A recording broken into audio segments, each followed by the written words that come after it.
There's another comparison, and I didn't think about it so much last week, but actually in some ways it's probably actually more enlightening. And it's the comparison that we're going to look to this evening.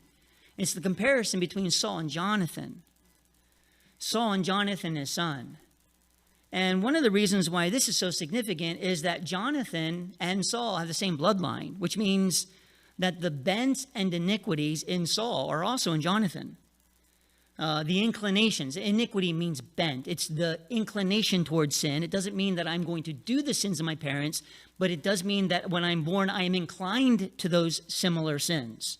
The tendency of human nature, human experience, is to duplicate, usually with some twisted variation, the sins of our parents. Well, Johnathan obviously is the son of a man who shows incredible flaws in character and demonstrates none of them himself. Jonathan's character is so different from Saul's, and because they're of the same bloodline, it actually is very intriguing to see how different they, in fact, are.